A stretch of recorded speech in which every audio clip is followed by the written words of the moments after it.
Hi, this is Dr. Josephine Connolly Skonin from the Nutrition Division at Stony Brook Medicine in New York, and I'm going to explain the poster that we are presenting at NYSAND 2021. The name of our poster is Lessons Learned During COVID-19, Relationships Between Macro and Micronutrients and Patient Outcomes. My colleagues and partners on this project are Lorraine Danowski, Sateria Everett, Anne-Marie Ng, and of course the dietetic internship class of 2021, as the interns were involved in the data collection for this project and analysis, and they did a great job in that. All right, so in terms of background information, we are still learning and guidelines are evolving regarding nutrition support and overall treatment of our COVID-19 patients. The most recent Aspen guidelines recommend 15 to 20 kcals per kilogram of actual body weight and 1.2 to 2 grams of protein per kilogram of actual body weight for the first week of critical care.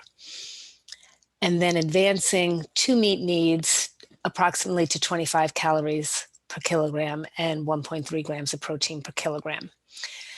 In terms of micronutrients, the NIH COVID-19 treatment guidelines panel states that there is insufficient data either for or against the use of vitamin C, vitamin D, or zinc for the treatment of COVID-19.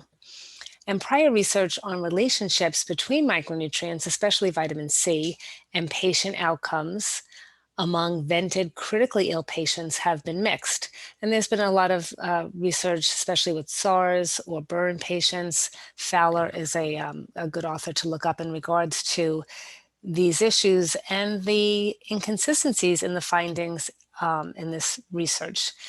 Now, vitamin D, you would expect to have a positive impact because it positively impacts the balance between inflammatory and anti-inflammatory immune cells and cytokines, decreasing Th17 cells, increasing Treg cells, and IL-10. Zinc similarly positively impacts the balance between inflammation and anti-inflammatory signals, and also likely has a role in decreasing virus replication. Vitamin C is a bit unique in that it has an essential role in neutrophil function, including migration, so calling neutrophils over to the site of the virus, phagocytosis, so allowing the neutrophils to engulf the virus, and producing free radicals, the oxidative burst, to destroy the virus particle. And interesting, also is involved in apoptosis of the immune cell after its job is done and facilitating its clearance to avoid that, that cell, that apoptotic cell, from being a source of continued inflammation. So there has been a lot of interest in micronutrient supplementation of COVID positive patients, especially in hospital and ICU settings. However, the evidence is still lacking and the results still inconclusive. So our objective was to determine relationships between macronutrients and outcomes, such as ventilator days, inflammation, and length of stay, that may confound relationships between micronutrients delivered to our tube-fed vented COVID-19 patients. In order to do this, we identified patients through our Seaboard system of patients that were tube-fed tube-fed, and then we determined if they were vented. The inclusion criteria were over the age of 18, exclusively tube-fed and vented, and exclusion criteria were patients with cancer, kidney disease, and/or pregnancy. Charts were scrutinized for the following data for the first 7 days of mechanical ventilation. MD orders, specifically diet orders and micronutrient orders, I's and O's for formula delivered, MAR for propofol and Prostat delivery, and micronutrient delivery as well from the MAR. And we looked at labs specifically for CRP as a inflammatory marker, IL-6, although we found that that was not routinely drawn in the early stages of our COVID admissions, ferritin, BUN creatinine, and vitamin D. So we did, most of these charts that we looked at so far are from spring of 2020 with a little sprinkling in the fall. Based on the data we collected, we calculated vent days, total vent days, length of stay, nutrients that were ordered as well as delivered from tube feedings as well as supplementation. So in the section in the middle, we have our results. So the first chart to the left are our patient characteristics. So we have data on 38 charts. 63% of the patients were male. The average age was 62 plus or minus 16 years. Average BMI was 32 plus or minus 7.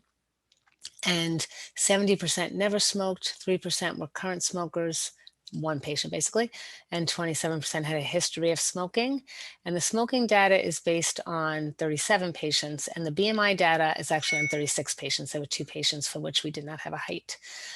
Race, 42% were Caucasian, 11% were Black, 47% were other, and ethnicity, we had 50% were non-Hispanic and 24% were Hispanic. 32% of our patients for whom we looked in the charts were deceased, 58% were discharged to home, and 11% were discharged to a rehab setting. In terms of comorbidities, 50% did not have diabetes, 13% had type 1, 18% had type 2 diabetes, and another 18% had diabetes, but the type was unspecified in the chart. And 15% did not have hypertension. I'm sorry, 39% did not have hypertension, and 61% did. So those are our patient characteristics. To the right, we have what I'm going to call our independent variables, and that's broken up into nutrients that were ordered as well as nutrients that were delivered. So by ordered, I mean what was indicated by the MD order. Delivered, we estimated from the eyes and nose, so particularly the volume of tube feeding formula, which, as you can imagine, in the early days of our pandemic here in New York, we were an early hotspot. So it was quite stressful and quite overwhelming for the hospital staff. So the eyes and O's were probably not the nurses' highest priority in taking care of their patients. So we believe, however, we do know from being here that we often could not deliver the amount of tube feeding volume that was ordered because patients had many intolerances. So the truth of what patients got, the reality of what patients got, is somewhere in between what was ordered and what we can estimate was delivered based on the eyes and nose. So keep that in mind. We also have in this chart, the second column is the data for all patients. The third column is for the patients that were expired. And the last column are for the surviving patients. And I'll tell you why we broke that up in a moment. So calories ordered for all patients was roughly 23 kcals per kilogram. That ended up being 22 for patients that were deceased and 23.5 kcals per kilogram for surviving patients. Protein for all patients was 0.8 grams per kilogram, similar for expired patients as well as surviving patients. And vitamin C, all patients was 983 milligrams, expired patients 661, and surviving patients 1,131. I'm giving you the means, the standard deviations are there for you to look at. And vitamin C was not normally distributed, which is why the standard deviations can be quite large. Vitamin D is in micrograms per day, and for all patients was 19.6, a little bit lower for expired patients and a little bit higher for surviving patients. So that's what was ordered. Now, looks pretty good compared to the guidelines. However, what we could actually deliver was quite a bit less. So calories for all patients was 14.3 kcals per kilogram, expired patients 13.9, and surviving patients 14.5. Protein in the neighborhood of 0.4 to 0.5 grams of protein per kilogram body weight across the board. Vitamin C, 880 for all of our patients, 578 basically for expired patients, and a little bit over 1,000 for our surviving patients. And vitamin D in the neighborhood of 10 to 13 micrograms per day. So then we looked at the dependent variables. Specifically, what we're going to present today is length of stay, total vent days, and CRP change for the 7 days that we collected data. So the first 7 days that they were vented.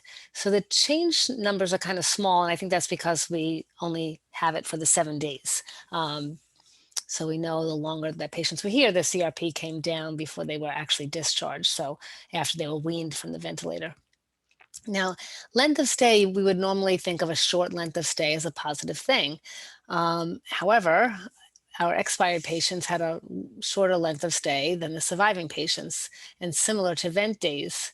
So when we're looking at correlations between micronutrients and outcomes, and we're using length of stay and total vent days as outcomes, then those shorter numbers for expired patients is a bit misleading. So in the future, we're going to analyze data specifically for our surviving patients, which we started to do, and I'll share that one graph on the right in a moment. But because of those outcomes being influenced by the shorter numbers for expired patients, it is impacting our results a bit. So I guess I'll jump to the graph on the top right in the last column, since I mentioned vitamin C. So on this, I looked at just the survivors. So total vent days of survivors and vitamin C provided. I'm sorry, vitamin C ordered. So on the bottom, the x-axis, we have the vitamin C per day ordered in milligrams. And on the y-axis, we have total vent days. So first thing to notice is that in the spring, not many patients got vitamin C that's consistent with the research literature to have an impact, which is really in the neighborhood of 6 grams per day. But early on, we had a hard time fathoming that. And certainly ordering and delivering that.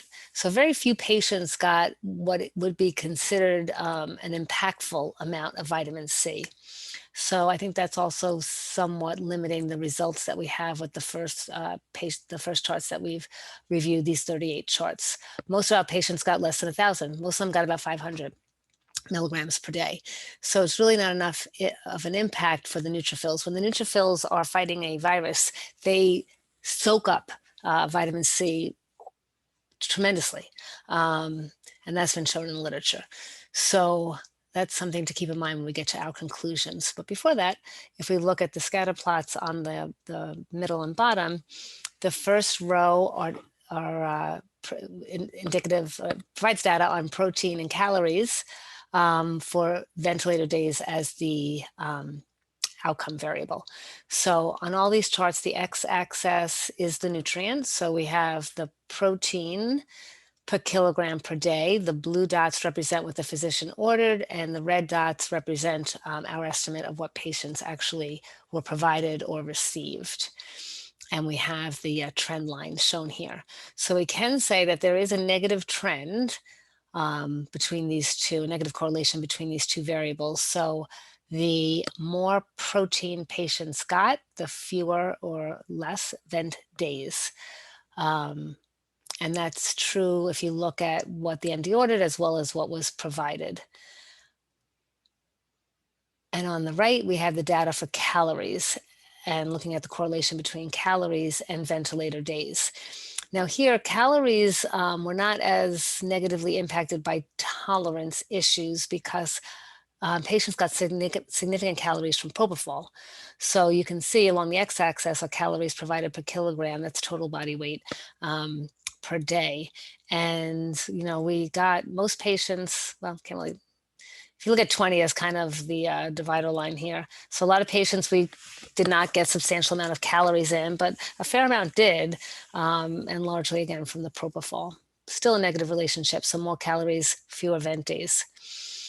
And then on the bottom, we have length of stay on the y-axis, the same on the x-axis. We have first protein per kilogram per day that was ordered, the blue dots, and what we think was delivered based on the red dots.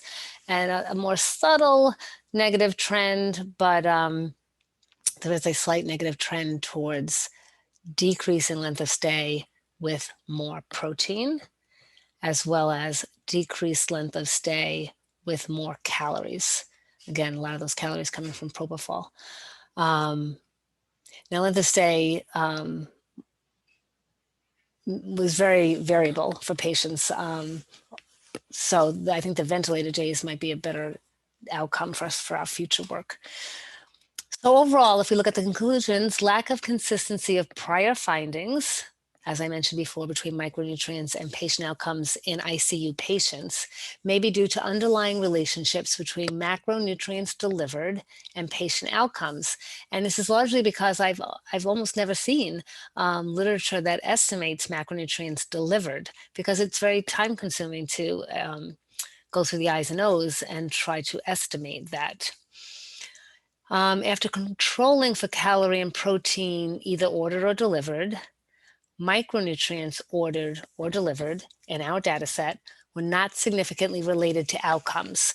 But as I mentioned before, I think part of the issue, as highlighted by the vitamin C, it was true of vitamin D too. We didn't, in this population in the spring of 2020, we didn't really give them enough for the impact to be seen, I believe. Um, and so I think that's something that we're going to we're in the process of repeating the data, because in the summer, early fall, we did get the micronutrients added to our COVID treatment plan that was distributed among all the ICU and COVID floors and units. So the third bullet under conclusions, however, some data suboptimal relationship between micronutrients and patient outcomes may be confounded by suboptimal calorie and protein delivery. So let me restate that, because I have an extra word in here. However, some data suggests a relationship between micronutrients and patient outcomes that may be confounded by suboptimal calorie and protein delivery. So we're still thinking there is a relationship by that graph, the last graph on the right, that shows, perhaps a relationship between higher vitamin C and less vent days. So something that I think we're going to explore with additional research. So additional research, including a patient population with provision of protein and vitamin C according to current recommendations, will allow for further exploration of relationships between micronutrients and patient outcomes, controlling for the delivery of the macronutrients, specifically calories and protein. So we're continuing this work and trying to add to the body of literature on micronutrients and patient outcomes by controlling for calories and protein delivered, which I think is an important perhaps reason for the mixed literature to date, or the controversial literature to date. So hopefully we'll be back next year with some more data reflective of our patients that are in-house or were in-house March 2021, and compare that to these earlier patients that were seen. So thank you for your attention today, and have a great NYSAND meeting.